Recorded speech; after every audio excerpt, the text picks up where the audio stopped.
Kelanjutan sumur resapan membuktikan keputusan Anies salah. Pendukung Anies Baswedan bersukaria. Program sumur resapan dilanjutkan. Komentar bernada memuji Anies dan menyerang buzzer pun bermunculan. Paling tidak itulah yang nampak pada kolom komentar artikel berita yang berjudul Heru Budi lanjutkan program sumur resapan, fokus untuk konservasi air tanah. Ada yang berkomentar, malu ngakuin pentingnya sumur resapan biar juragan yang mengangkat gubernur tanpa mandat ini puas. Ada pula yang menulis, ya katanya nggak guna, jilat sendiri, jadi buat malu sama tim buzzer. Lucu kalau menurut berfungsi ya, bilangnya jangan blunder kayak gini. Ada pula yang hanya menulis waduh macet buat buzzer. Komentar-komentar pendukung Anies itu menggelikan. Judul artikelnya saja sudah jelas, sumur resapan dilanjutkan untuk konservasi air tanah. Ini lebih parah dari hanya baca judul tanpa membaca artikel. Judul yang jelas tidak dipanggil nama bagi artikel yang makin menegaskan fungsi sumur resapan yang sebenarnya. Sumur resapan tujuan utamanya melakukan konservasi dari dulu seperti itu, untuk recharge air tanah. Tujuan utamanya cuma di beberapa titik yang langganan genangan air itu, tentunya yang di beberapa titik itulah efektif kita lakukan dengan sumur resapan, di mana sumur resapannya itu sampai ke titik lapisan pasir di bawahnya, sehingga daya serapnya bagus, kata Sekretaris Dinas Sumber Daya Air DKI Jakarta.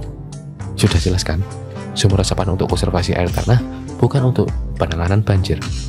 Meskipun demikian, sumur resapan juga membantu mengurangi genangan. Di beberapa tempat memang sudah terbukti tapi tidak bisa mengenangi banjir yang besar. Soal ini sudah saya bahas. Sudah jelas pula bahwa sumur resapan bukanlah program penanganan banjir yang tepat. Mengapa dulu sumur resapan dibangun dengan masif dan menghabiskan anggaran luar biasa? Jawabannya mudah, karena pemimpin Jakarta waktu itu yakin bahwa menangani banjir bisa dengan cara memasukkan air ke dalam tanah. Keyakinan yang terbukti keliru kan? Adanya perubahan tujuan pembangunan sumur resapan juga berefek kepada anggaran. Anggaran untuk tahun 2023 adalah 1 miliar rupiah. Angka ini mengalami pemangkasan 18,7 miliar rupiah jika dibandingkan usulan yang diajukan dalam rancangan KUA PPAS 2023, yaitu 19,7 miliar rupiah. Potongan banyak loh ya.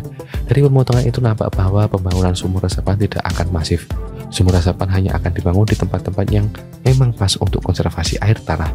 Penanganan banjir dilakukan dengan program normalisasi sungai yang memang sedang dikebut oleh Pemprov DKI Jakarta. Pendukung Anies boleh saja bergembira karena program sumur resapan dilanjutkan. Hanya saja, kegembiraan itu mungkin hanya sementara karena kelanjutan program sumur resapan justru mencoreng muka Anies. Keyakinan Anies bahwa sumur resapan harus dibangun masif dengan anggaran berlebih akan menangani banjir seperti keliru. Pemprov DKI yang sekarang menunjukkan hal itu, begitulah.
Kelanjutan sumur resapan membuktikan keputusan Anies salah. Pendukung Anies Baswedan bersukaria. Program sumur resapan dilanjutkan. Komentar bernada memuji Anies dan menyerang buzzer pun bermunculan. Paling tidak itulah yang nampak pada kolom komentar artikel berita yang berjudul Heru Budi lanjutkan program sumur resapan, fokus untuk konservasi air tanah. Ada yang berkomentar, malu ngakuin pentingnya sumur resapan biar juragan yang mengangkat gubernur tanpa mandat ini puas. Ada pula yang menulis, katanya nggak guna, jilat-jilat sendiri. Jadi buat malu sama tim buzzer. Lucu kalau menurut berfungsi ya, bilangnya jangan blunder kayak gini. Ada pula yang hanya menulis waduh macet buat buzzer. Komentar-komentar pendukung Anies itu menggelikan. Judul artikelnya saja sudah jelas. Sumur resapan dilanjutkan untuk konservasi air tanah. Ini lebih parah dari hanya baca judul tanpa membaca artikel. Judul yang jelas tidak dipanggil nama bagi artikel yang makin menegaskan fungsi sumur resapan yang sebenarnya.